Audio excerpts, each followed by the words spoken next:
சிறகடிக்க ஆசை சீரியலோட upcoming episode என்னன்னு பார்க்கலாம். ரோகிணியை பத்தின உண்மையை கண்டுபிடிச்ச மீனாவும் முத்துவும் பிரவுன் மணியை வீட்டுக்கு கூட்டிட்டு வந்தது மட்டும் இல்லாம உண்மையெல்லாம் சொல்ல வச்சதால விஜயா ரோகிணி மேல ரொம்பவே கோவமா இருக்க எல்லார் முன்னாடியும் ரோகிணியை வெளுத்து வாங்குறாங்க விஜயா. ரோகிணிக்கு என் மூலமாக கிடைச்ச அந்த பார்லரோட பேரை மாற்றினதையே என்னால் தாங்கிக்க முடியல. இனி என்கிட்ட இந்த ரோகிணி பொய் சொல்லவே கூடாதுன்னு சொல்லி வச்சதுக்கு அப்புறமாவும் இப்படி என்னோட மலேசியா மாமா, என் சொந்த மாமான்னு சொல்லி யார் யாரையோ கூட்டிகிட்டு வந்து இந்த ரோகிணி என்னை ஏமாத்துனா அதெல்லாம் நான் பார்த்துட்டு சும்மா இருப்பேனா? வெளியில் போ, உனக்கு இனி இந்த வீட்டில் இடமே இல்லை. மனோஜ் கூட சந்தோஷமாக வாழ என்ன வேணாலும் பொய் சொல்வியா? என்னை பார்த்தா உனக்கு எப்படி தெரியுது? ஏற்கனவே ஜீவா கொடுத்த பணத்தை எங்ககிட்ட கொடுக்காம எங்களை ஏமாத்துனது பத்தாது, இதில் உன் பார்லரோட பேரை மாற்றினதை கூட எங்கள் யார்கிட்டேயுமே நீ சொல்லலை. இப்படி ஒவ்வொரு விஷயத்துலையும் என்னை ஏமாற்றிக்கிட்டே இருக்க எவ்வளோதான் நான் தாங்கிட்டு இருக்க முடியும் அப்படின்னு ரோகிணியை எல்லாரும் முன்னாடியும் வெளுத்து வாங்கி வீட்டை விட்டே வெளியில் அனுப்பிடுறாங்க விஜயா. ரோகிணி எங்கே போகன்னு தெரியாமல் எல்லாரும் முன்னாடி அவமானப்பட்டு நின்று அழுதுகிட்டே இருக்க இங்கே மனோஜும் கண் கலங்கி ரூமுக்கு போகிறாங்க. இதை பார்த்த விஜயாவால் தாங்கிக்க முடியல.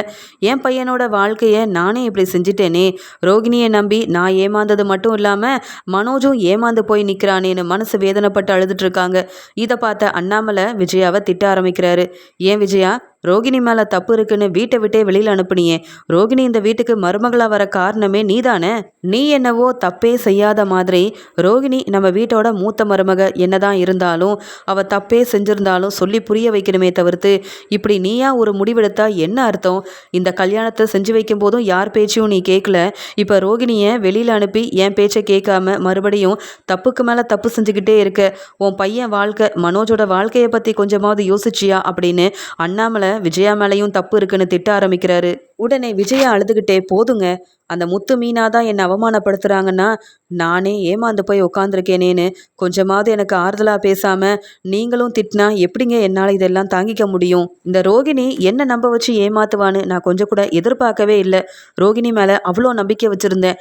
ஆனால் மலேசியா மாமான்னு பொய் சொல்லி என்னை கூப்பிட்டு வந்து தான் நடிக்க வச்சாங்கன்னு அந்த பிரவுன் மணி சொன்னதை கேட்டு என்னால் தாங்கவே முடியலங்க. அந்த கோவத்தில் தான் ரோகிணி இந்த வீட்டில் இருக்கக்கூடாதுன்னு நானே முடிவெடுத்து வெளியில் அனுப்பி வச்சிட்டேன். என்னதான் இருந்தாலும் ரோகிணியை நான் தானே கூட்டிகிட்டு வந்தேன், அப்போ நான் தானே முடிவெடுக்கணும். நானே இவ்வளோ மனசு வேதனையில் இருக்கேன்னா மனோஜை பற்றி நான் யோசிக்க வேண்டாமா? அவனோட வாழ்க்கையில் இப்படி பிரச்சனை வர்றதுக்கு காரணமே நீங்கள் சொன்ன மாதிரி நான் தாங்க அப்படின்னு அண்ணாமலை கிட்ட மன்னிப்பு கேட்டு அழுகிறாங்க விஜயா. உடனே அண்ணாமலை, பாத்தியா, ஓ மருமக ரோகிணியை நீயே திட்டி வெளியில் அனுப்பி அந்த ரோகிணியாலேயே நீ அழுகிற மாதிரி ஆயிடுச்சு. ஆனால் மீனா அப்படி இல்லை, பொறுப்பான மருமக. இனியாவது மீனாவை பற்றி புரிஞ்சுக்கோ. மீனாவை திட்டாத, அவமானப்படுத்தாத. இந்த வீட்டோட நல்ல மருமகளாக மீனாவை நீ ஏற்றுக்கலாமே. அது மட்டும் இல்லை, மீனா முத்துவால தானே ரோகிணியை பற்றின உண்மையே நம்மளுக்கு தெரிய வந்தது. அவங்க இந்த உண்மையை கண்டுபிடிக்கலனா இப்போ வரைக்கும் ரோகிணி பெரிய பணக்கார வீட்டு பொண்ணுன்னு நீயும் தலையில் தூக்கி வச்சு கொண்டாடி இருப்ப. மனோஜும் ரோகிணியை விட்டு கொடுக்காம பேசியிருப்பான். ஏன் வீட்டில் உள்ள எல்லாரும் ரோகிணியை பற்றி நல்ல விதமாக தான் யோசிச்சிருப்போம் அப்படின்னு சொல்லி மீனாவுக்கு சப்போர்ட் பண்ணி பேச இதை கேட்ட விஜயா ரொம்ப கோவமா, என்னங்க, நான் கூட்டிகிட்டு வந்த ரோகிணி தப்பு செஞ்சிட்டா நீங்கள் கூட்டிகிட்டு வந்த மீனா ரொம்ப நல்லவன்னு சொல்லி காமிக்கிறீங்களா? என்னதான் இருந்தாலும் மீனா இந்த வீட்டுக்கு வேலை செய்ய மட்டும்தான் இருக்கா. அவளை நான் என்றைக்கும் மருமகளாக ஏற்றுக்க மாட்டேன். ஏன், பணம் இல்லாத ரோகிணியவே வீட்டை விட்டு வெளியில் அனுப்புனேன்னா எந்த வசதி வாய்ப்போடையும் வராத மீனாவை மட்டும் மருமகளாக ஏற்றுப்பேனா? எனக்கு நல்லா தெரியுங்க, ரோகிணியை நான் மருமகளாக கூட்டிகிட்டு வந்து ஏமாந்து போய் இருக்கிறதுனால என்ன இது இப்படியே சொல்லி அவமானப்படுத்தலாம் தானே அந்த முத்து மீனா மாதிரி நீங்களும் நினைக்கிறீங்க. இனி மீனா முத்துக்கு சப்போர்ட் பண்ணிக்கிட்டு என்கிட்ட வந்து அவங்கள பற்றி பேச வரவே வராதிங்கன்னு ரொம்ப கோவமாக விஜயா சொல்லிடுறாங்க. இதை கேட்ட அண்ணாமலை சொல்கிறாங்க, ரோகிணி செஞ்ச தப்புக்கு எப்படி நீ வீட்டை விட்டு வெளியில் அனுப்புனியும், அதே மாதிரி ரோகிணியை மருமகளாக கூட்டிகிட்டு வந்தது ஓன் தப்பு தானே சொல்லி நான் உன்னையும் வீட்டை விட்டு வெளியில் அனுப்புனதான் சரியாக இருக்கும் போல. கொஞ்சம் கூட புரிஞ்சுக்கிற தன்மையும் இல்லை, சொல்கிறத கேட்குற எண்ணமும் உனக்கு இல்லவே இல்லை. நீ எல்லாம் திருந்த மாட்ட விஜயா. உன்கிட்ட பேசி எந்த பிரயோஜனமும் இல்லை. மீனா முத்துவோட அருமை உனக்கே புரிய வரும். அப்போ நீ அவங்கக்கிட்ட பாசமாக பேச தான் போகிற, அதையும் நான் பார்க்க தான் போகிறேன் அப்படின்னு சொல்லி திட்டிட்டு அண்ணாமலை அங்கேருந்து போக இங்கே ரொம்பவே அழுதுட்ருக்காங்க. அது மட்டும் இல்லாமல் தன்னுடைய ரூமில் இருக்க மனோஜை பார்க்கறதுக்காக விஜயா போக விஜயாவை பார்த்துட்டு, என்னம்மா இந்த ரோகிணி இப்படி செஞ்சிட்டா, அதுவும் எல்லாரும் முன்னாடி அவமானப்படுத்திட்டாளேம்மா. அவள் பெரிய பணக்கார வீட்டு பொண்ணு, அவளால் சொத்தெல்லாம் கிடைக்க போகுதுன்னு நினச்சா இப்படி ஏமாத்திட்டாளேம்மா. அப்படின்னு சொல்ல, நானும் தான் மனோஜ் இப்படிலாம் நடக்கும்னு எதிர்பார்த்தேனா. என்னுடைய மலேசியா மாமா வராருன்னு சொன்னப்பெல்லாம் நான் அவ்வளோ சந்தோஷப்பட்டேன். எப்படியும் இங்கே ரோகிணியோட அப்பா பெரிய பிஸ்னஸ் செஞ்சிட்டு இருந்ததுனால அவரோட சொத்து எல்லாமே ரோகிணிக்கு வந்துடும் அப்படின்னு நம்பிக்கையாக இருந்தேன். அது எல்லாத்தையும் ஒன்றும் இல்லாமல் செஞ்சிட்டாலே. 300 கோடி ரூபா கிடைக்கும்னு ஆசைப்பட்டுட்டு இருந்தேன். எதுவுமே வராதுன்னு தெரிஞ்ச உடனே என்னால் தாங்கிக்கவே முடியல. உன் வாழ்க்கை இப்படி ஒன்றும் இல்லாமல் நிற்கிறதுக்கு காரணம் நானாயிட்டேனே.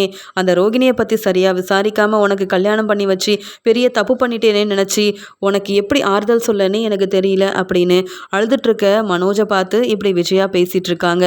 இதெல்லாம் பார்த்துட்டு இருக்க முத்து சொல்கிறாங்க, பாத்தியா மீனா, செய்கிற தப்பெல்லாம் செஞ்சுட்டு பணம் தான் முக்கியம்னு நினச்சி இப்படி பணக்கார பொண்ணை தான் கல்யாணம் பண்ணி வைப்பேன்னு 2 பேரும் மற்றவங்கள ஏமாத்துனாங்க. இப்போ அந்த ரோகிணியால் ஏமாந்து போய் உட்காந்துருக்காங்க. இதில் எங்கள் அம்மாவும் மனோஜும் என்னெல்லாம் பேசுகிறாங்க பாரு. பணம் கிடைக்கலையாம், ரோகிணியை பற்றி யோசிக்கல. பணம் வராததுனால தான் ரோகிணியை வீட்டை விட்டு வெளியில் அனுப்பிட்டாங்களாம். எங்கள் அம்மாவுக்கெல்லாம் பணம் தான் முக்கியம் போல அப்படின்னு சொல்லிகிட்ருக்க. அதனால தானேங்க என்னை மருமகளாகவே ஏற்றுக்காம இந்த வீட்டில் வேலை செய்ய தான் நான் இருக்கேன் அப்படின்னு உங்கள் அம்மாவும் இப்படி என்னை பற்றி பேசுகிறாங்க. என்ன செய்ய, நாமளும் சம்பாதிச்சு முன்னேறினாதான் உங்களையும் என்னையும் ஏற்றுப்பாங்க போல அத்தை அப்படின்னு சொல்லி விஜயா அழுதுட்டுருக்கிறத பார்த்துட்டு மீனா பேசுகிறாங்க. எங்கள் ரெசார்ட்டுக்கு போயிட்டு 2 நாள் கழித்து ஸ்ருதியும் ரவியும் வீட்டுக்கு திரும்பி வராங்க. வீட்டில் நடந்த பிரச்சனை என்னன்னே தெரியாமல் அங்கே வந்த ஸ்ருதி ரொம்ப சந்தோஷமாக மீனா எப்படி இருக்கீங்க அப்படின்னு கேட்க, உடனே அண்ணாமலையும் என்ன ரவி நல்லபடியாக போயிட்டு வந்துட்டிங்களா, இன்னையிலேருந்து வேலைக்கு போகணுமான்னு கேட்க, ஆமாப்பா எல்லாருக்கும் ஒரு கிஃப்டெல்லாம் வாங்கிட்டு வந்திருக்கேன் அப்படின்னு சொல்லி கொடுக்குறாரு. ஆமாம் ரோகிணி அண்ணி எங்க, அவங்களுக்கும் தான் பிடிச்ச மாதிரி ஒரு பொருள் வாங்கிட்டு வந்திருக்கேன் அப்படின்னு சொல்ல, இங்கே உடனே விஜயாவும் ரவி இனி அந்த ரோகிணியை பற்றி இந்த வீட்டில் யாரும் பேசவே கூடாது அப்படின்னு சொல்ல, உடனே ஸ்ருதியும் என்னாச்சு, உங்களுக்கு ரோகிணி தானே நல்ல மருமகன், எப்பயுமே அவங்கள தானே உங்களுக்கு பிடிக்கும், இப்போ என்ன ரோகிணியை பற்றி பேசினா பேசாதீங்கன்னு சொல்கிறீங்க, என்னாச்சு மீனா, வீட்டில் எதுவும் பிரச்சனையா அப்படின்னு கேட்க, உடனே மீனாவும் ஆமாம் ஸ்ருதி, இப்போதைக்கு விஜயாத்தக்கிட்ட ரோகிணியை பற்றி பேசாதீங்க. ரோகிணி நிறைய பொய் சொல்லி குடும்பத்தையே ஏமாத்திருக்காங்க. மலேசியா மாமான்னு ஒருத்தரை கூட்டிகிட்டு வந்தாங்கல்ல ரோகிணி, அவர் எல்லாமே சொன்னது எல்லாம் பொய் தான். அவர் பக்கத்தில் கடை வச்சு நடத்துகிற பிரவுன்மணி, அவருக்கு நடிப்பில் ரொம்ப ஆர்வம் இருக்க பணம் கொடுத்து கூட்டிகிட்டு வந்து அவரை பொய் சொல்ல வச்சுருக்காங்க. அவர் மலேசியா மாமாலாம் இல்லை அப்படின்ற உண்மையை நடந்த விஷயத்த ஸ்ருதிக்கிட்ட சொல்லவும் ஸ்ருதி சிரிச்சுக்கிட்டே, என்ன விஜயா ஆண்டி நம்பி ஏமாந்து போய் உட்காந்துருக்கீங்களா, உங்களுக்கு இதுவும் வேணும் இன்னமும் வேணும், பணக்கார வீட்டு பொண்ணு ரோகிணின்னு அவங்கள அந்த தாங்குனீங்க, வேணுன்றதெல்லாம் பார்த்து பார்த்து செஞ்சீங்க, என் மருமக ரோகிணி மாதிரி வராதுன்னு விட்டு கொடுக்காம பேசுனீங்க, இப்போ அவங்க பணக்கார வீட்டு பொண்ணு இல்லை, சொன்னது எல்லாமே பொய்யின உடனே வீட்டை விட்டே வெளியில் அனுப்பிட்டீங்களா, அப்போ பொய் சொன்ன ரோகிணியை பற்றி இப்போ வரைக்கும் நீங்கள் பெருசாக விசாரிக்காம தான் மனோஜுக்கு கல்யாணம் பண்ணி வச்சிங்களா, சொல்லப்போனால் ரோகிணி மேலே இருக்கிற தப்பை விட நீங்கள் தான் பெரிய தப்பு செஞ்சுருக்கீங்க. அண்ணாமலை மாமா உங்களை தான் முதல்ல வீட்டை விட்டு வெளியில் அனுப்பியிருக்கணும். ஏன்னா இங்கே மனோஜுக்கு கல்யாண பேச்ச ஆரம்பிக்கும் போதே பொண்ணு யாரு, அவங்க குடும்பத்தில் யார் யார் இருக்காங்க என்ன ஏதுன்னு விசாரிக்காம ரோகிணி சொன்ன பொய்யெல்லாம் அப்படியேவா நம்பி இந்த கல்யாணத்தை செஞ்சு வச்சிங்க. உங்களை நினச்சா ரொம்ப பாவமாக இருக்குது. ஏன்னா நீங்கள் எல்லா விஷயத்துலையும் ரொம்ப தெளிவாக பேசுகிறவங்க, நீங்களே இப்படி ஏமாந்துருக்கீங்களே நினைக்க எனக்கு சிரிப்பாகவும் வருது அப்படின்னு ஸ்ருதி ரோகிணியால் விஜயா ஏமாந்து போய் இருக்கிறத சொல்லி ஒரு பக்கம் திட்டுற மாதிரி திட்டி இன்னொரு பக்கம் அவங்கள அவமானப்படுத்தி பேசி சிரிக்கிறாங்க. இதை பார்த்த விஜயாவுக்கு பதில் பேச முடியாம ரவியை பார்த்து முறைச்சிக்கிட்டே, ஒழுங்கா அந்த ஸ்ருதியை ரூமுக்கு போக சொல்லு, வந்த உடனே ஆரம்பிச்சிட்டா, எப்போ என்னை பார்த்தா அவளுக்கு எப்படி தெரியுதுன்னு தெரியல, எப்பயுமே இந்த மீனாவுக்கு சப்போர்ட் பண்ணுற ஸ்ருதி இந்த விஷயத்தில் இப்படி பேசுறது எனக்கு கொஞ்சம் கூட பிடிக்கல, விட்டா என்னையே வீட்டை விட்டு வெளியில் போக வச்சிருவா போலே இந்த ஸ்ருதி அப்படின்னு சொல்ல, உடனே ரவியும் ஸ்ருதி சொல்கிறதும் சரிதானம்மா, மனோஜுக்கு கல்யாணம் பண்ணுறதுக்கு முன்னாடியே ரோகிணியை பற்றி விசாரிச்சிருந்தோன்னா இப்போ நமக்கு இந்த பிரச்சனை வந்திருக்காது அப்படின்னு சொல்ல, முத்துவும் ஆமாம் இங்கே பரசு மாமா கல்யாணத்தில் தான் அந்த பிரவுன்மணியும் இருந்திருக்காரு, அதான் மலேசியா மாமான்னு பார்லமா கூட்டிகிட்டு வந்தாங்களே அந்த ஆளும் இருந்திருக்காரு, நான் எல்லாரும் வந்ததுக்கப்புறமா தான் என்கிட்ட வசமாக மாட்டிக்கிட்டாரு, அவர் மட்டும் நான் பார்க்கலன்னா இப்போ வரைக்கும் அந்த ரோகிணி அம்மாவை மட்டும் இல்லை வீட்டில் உள்ள எல்லாரையும் ஏமாற்றிக்கிட்டே தான் இருந்திருப்பாங்க. அவங்க செஞ்ச இந்த வேலைக்கு நான் கம்ப்ளைண்ட் கொடுத்துருந்தா கூட கண்டிப்பாக அவங்களால பதில் பேசியிருக்கவே முடியாது. அப்படி ஒரு வேலையை அந்த பார்லலம்மா செஞ்சுருக்காங்க. முன்னாடியே எனக்கு தான் சந்தேகம் இருந்தது இந்த பார்லலம்மா ஏதோ ஒரு பெரிய உண்மையை மறைக்கிறாங்கன்னு. ஆனால் எப்பயுமே அம்மா அந்த ரோகிணிக்கு சப்போர்ட் பண்ண போய் என்னால் உண்மையை கண்டுபிடிக்க முடியல. ஆனால் இப்போ வசமாக மாட்டிக்கிட்டு அம்மாவாலேயே வீட்டை விட்டு வெளியில் போயிட்டாங்க. இதுதான் அந்த ரோகிணியோட நிலைமை அப்படின்னு முத்து சொல்கிறாரு. உடனே ஸ்ருதியும் ஆமாம் ஆண்டி, பணம் தான் முக்கியம்னு நீங்கள் நினைக்க போய் தான் இப்படி இந்த நிலமையில இருக்கீங்க. ரோகிணியவும் வீட்டை விட்டு வெளியில் அனுப்பிச்சு இப்போ மனோஜ் ரோகிணியை பிரித்ததுக்கு காரணமே நீங்களாயிட்டீங்கல்ல. இதே இங்கே அண்ணாமலை மாமா சொன்ன மாதிரி முன்னாடியே கல்யாணத்துக்கு முன்னாடியே விசாரிச்சிருந்தா இவ்வளோ பெரிய பிரச்சனை உங்களுக்கு வந்திருக்காதே அப்படின்னு கேட்க, போதுமா ஸ்ருதி, நடந்தது நடந்துருச்சு. ரோகிணி செஞ்ச தப்புக்கு வீட்டை விட்டே வெளியில் அனுப்பிட்டேன். அதுக்காக முத்து மீனாவுக்கு சப்போர்ட் பண்ணி இப்படி என்ன நீ கேள்வி கேட்காத. ஏன்னா நான் இந்த வீட்டில் மூத்தவ. அது மட்டும் இல்லை, உன்னோட மாமியார். நீ தான் வந்து மருமக. ஆனால் வந்ததுலேருந்து நீ கேள்வி கேட்டுட்டு இருக்க, நான் உனக்கு பதில் சொல்லிட்டு இருக்கணுமா? முதல்ல நீ போய் ரெஸ்ட் எடு. உனக்கு ஏதாவது வேணும்னா மீனா கிட்ட சொல்லு, அவள் சமைச்சு தருவா. புரியுதா அப்படின்னு சொல்கிறாங்க. இப்படி ரோகிணியால் அவமானப்பட்ட விஜயா ஸ்ருதியும் ரவியும் கேள்விக்கு மேலே கேள்வி கேட்க பதில் பேச முடியாமல் அவமானப்பட்டு ரூமுக்கு போயிடுறாங்க. மனோஜ் கண் கலங்கி நிற்கிறாரு. இந்த முத்து மீனாலாம் படிக்காதவங்க, அவங்க முன்னாடி இப்படி என்னை அள வச்சுட்டு அவமானப்படுத்திட்டு போயிட்டாலே இந்த ரோகிணி. அவள் மட்டும் உண்மையை சொல்லியிருந்தா கூட நான் கூட இந்த உண்மையை மறைச்சி எப்படியாவது உதவி செஞ்சுருப்பேன். ஆனால் பணக்கார வீட்டு பொண்ணு தான் அப்படின்னு என்னையும் நம்ப வச்சு ஏமாத்திட்டாலே. என்னால் கடைக்கும் போக முடியல, ரோகிணியை நினைக்காம இருக்கவும் முடியல. இப்படிலாம் என் வாழ்க்கையில் பிரச்சனைக்கு மேலே பிரச்சனை நடந்துருச்சே அப்படின்னு சொல்லி ரொம்பவே மனசு வேதனைப்பட்டுட்டு இருக்காரு மனோஜ். முத்துவும் மீனாவும் எப்பயும் போல வெளியில் வேலைக்கு கிளம்பிடுறாங்க. விஜயாவுக்கு ரொம்பவே அவமானமாக இருக்குது. அக்கம் பக்கத்தில் உள்ளவங்க தெரிஞ்சவங்கன்னு எல்லாருக்கும் இதெல்லாம் தெரிஞ்சிருக்கும். இன்னும் சொந்தக்காரங்க எல்லாரும் ஃபோன் பண்ணி கேட்க போகிறாங்க அப்படின்னு சொல்லி பார்வதியோட வீட்டுக்கு கிளம்பி போகிறாங்க. நடந்த எல்லாத்தையும் பார்வதி கிட்ட சொல்ல உடனே பார்வதியும், என்ன விஜயா இப்படிலாம் நடந்துருச்சு? ரோகிணியை உன்ன மாதிரி நானும் ரொம்ப நம்பி ஏமாந்துட்டேன் போலையே அப்படின்னு சொல்ல, நீ வாயை மூடு பார்வதி. உன் பேச்சை கேட்டு நானும் உண்மைன்னு நம்பி ரோகிணியை என் வீட்டுக்கு மருமகளாக்குனேன் பாரு, அதுதான் பெரிய தப்பு. அந்த மீனாவும் முத்துவும் ரோகிணியை பற்றின உண்மையை கண்டுபிடிச்சது மட்டும் இல்லாமல் என் வீட்டுக்காரர் முன்னாடியும் என்னை ரொம்ப அவமானப்படுத்திட்டாங்க. அந்த மீனா பேசின பேச்செல்லாம் என்னால் நினச்சி கூட பார்க்க முடியல. என்னெல்லாம் மருமகளாக ஏற்றுக்காமல் இருந்தீங்களே, ரோகிணியை தலையில் தூக்கி வச்சு கொண்டாடின உங்களுக்கு இதெல்லாம் வேணும்னு சொல்கிறா. நான் கஷ்டப்படுறத பார்த்து அந்த மீனாக்கு அவ்வளோ சந்தோஷமாக இருக்குது போல. இதுலேயும் இந்த ஸ்ருதி மீனாக்கு சப்போர்ட் பண்ணி உங்களுக்கு பணம் தான் முக்கியம், அதனால் ரோகிணியை பற்றி விசாரிக்காமல் உங்கள் பையன் வாழ்க்கையை ஒன்றும் இல்லாமல் செஞ்சிட்டீங்க. இப்போ பணத்துக்காக ஆசைப்பட்ட நீங்கள் இது எல்லாத்தையும் அனுபவிச்சு தான் ஆகணும். உங்களுக்கும் மனோஜுக்கும் இதுவும் வேணும், இதுக்கு மேலேயும் வேணும்னு இப்படி இந்த ஸ்ருதி வேற சொல்லி காமிக்கிறா. எனக்கு அந்த வீட்டில் இருக்க கொஞ்சம் கூட பிடிக்கவே இல்லை. ஆனாலும் இந்த ரோகிணி இப்படிலாம் போய் சொல்லி ஏமாத்துவா. அவள் பணக்கார அப்பாவால் அந்த சொத்தெல்லாம் கிடைக்க போகுதுன்னு நம்பி என்னை ஏமாத்துவான்னு நான் கொஞ்சம் கூட எதிர்பார்க்கவே இல்லை பார்வதி அப்படின்னு சொல்கிறாங்க. அதுக்குடனே இங்கே பார்வதியும், விஜயா நாம தான் விசாரிக்காம பெரிய தப்பு பண்ணிட்டோம். ஏன்னா கல்யாணத்துக்கு முன்னாடியே எங்கள் அப்பா மலேசியாவில் இருக்காரு, பிஸ்னஸ் செய்கிறாருன்னு ரோகிணி சொன்னப்பவே ஏதாவது ஆதாரத்தை காமின்னு சொல்லியிருந்தா ரோகிணியை பற்றின உண்மை முன்னாடியே தெரிஞ்சிருக்கும். மனோஜுக்கும் ரோகிணியை ரொம்ப பிடிச்சி போக நாமளும் கல்யாணத்தை சீக்கிரமாகவே செஞ்சிட்டோம். எதை பற்றியும் விசாரிக்கலை. நீயும் பணம் தான் முக்கியம். எப்படி இருந்தாலும் ரோகிணி பணக்கார வீட்டு பொண்ணு, மனோஜுக்கு தேவையான பணம்லாம் கிடைக்கும். மனோஜும் நல்ல வாழ்க்கையில் அவன் பாட்டுக்கு இஷ்டத்துக்கு வாழ்வான் அப்படின்னு நினச்சேன். வசதி வாய்ப்போடு இருப்பான்னு நினச்சேன். ஆனால் இப்படி நடக்கும்னு யார் வந்து யோசிச்சது அப்படின்னு பார்வதி சொல்ல உடனே விஜயாவும், ஆமாம் நான் தான் விசாரிக்காமல் இருந்துட்டேன். இப்போ பாரு, என் வீட்டில் உள்ள எல்லாரும் நான் தான் தப்பு செஞ்ச மாதிரி பார்க்குறாங்க. அந்த வீட்டில் யார்கிட்டையும் என்னால் பேசவே முடியல பார்வதி. ரொம்பவே அவமானமாக இருக்குது அப்படின்னு சொல்கிறாங்க. என்னதான் இருந்தாலும் இப்படி மனோஜ்கிட்ட இருந்து ரோகிணியை பிரித்த மாதிரி வீட்டை விட்டு வெளியில் அனுப்பிட்டியே, ஓ மூத்த மருமகளாச்சே ரோகிணி அப்படின்னு சொல்ல, மூத்த மருமகளாக இருந்தா என்ன, இல்லை இளைய மருமகளாக இருந்தா என்ன, தப்பு செஞ்சால் இந்த வீட்டில் இடம் கிடையாதுன்னு ரோகிணிக்கு புரிய வேண்டாமா? அவள் செஞ்சதுன்னு சாதாரண தப்பா? பணக்கார வீட்டு பொண்ணு, சொத்தெல்லாம் வரப்போகுதுன்னு பொய் சொன்னதெல்லாம் தப்பு தானே. அதனால தான் நல்லா அனுபவிக்கட்டும். என் பையன் மனோஜுக்கு இதை விட பெரிய இடமா பார்த்து வசதி வாய்ப்போடு வரக்கூடிய பொண்ணாக பார்த்து கல்யாணம் பண்ணி வைக்கணும். இனி இந்த ரோகிணி மனோஜுக்கு ஒரு நல்ல மனைவியாக இருக்க மாட்டான்னு நான் முடிவெடுத்திருக்கேன்னு சொல்கிறாங்க. இதை கேட்ட பார்வதி பேரெதிர்ச்சி ஆறாங்க. அது எப்படி ரோகிணி இருக்கும்போதே நீ மனோஜுக்கு இன்னொரு கல்யாணம் செய்யலான்னு கேட்க, நான் சொன்னால் எல்லாம் மனோஜ் ஒத்துப்பான், எல்லாமே நடக்க தான் போகுது பாரு அப்படின்னு சொல்லிட்டு இருக்காங்க. மீனா பூவெல்லாம் கொடுத்துட்டு அவங்க அம்மாவை பார்க்க போகிறாங்க. வீட்டில் நடந்த பிரச்சனையை பற்றி அவங்க அம்மா கிட்ட சொல்ல உடனே மீனாவோட அம்மாவும், என்ன மீனா சொல்கிற, அதுவும் அந்த ரோகிணி உண்மையாகவே பணக்கார வீட்டு பொண்ணு இல்லையா? மலேசியா மாமான்னு சொல்லி பொய் சொல்லி வீட்டையே ஏமாத்திருக்காங்களா? இப்படியெல்லாமா செய்வாங்க? என்ன மீனா இந்த ரோகிணி இப்படியெல்லாம் செஞ்சுருக்கா? உண்மைன்னு அவகிட்ட இருந்து எதுவுமே வரல போலையே, சொன்னது எல்லாமே பொய் தானான்னு கேட்குறாங்க. ஆமாம்மா, நான் மட்டும் அந்த கல்யாணத்துக்கு போகாமல் இருந்திருந்தா உண்மை தெரிஞ்சிருக்காது. நானும் எல்லார மாதிரியும் வீட்டுக்கு கிளம்பி வந்திருந்தாலும் உண்மை தெரிஞ்சிருக்காது. அந்த பையனோட மாமாவை போய் தன்னுடைய மாமான்னு பொய் சொல்ல வச்ச ரோகிணியை என் அத்தை வெளுத்து வாங்கி வீட்டை விட்டே வெளியில் அனுப்பிட்டாங்க.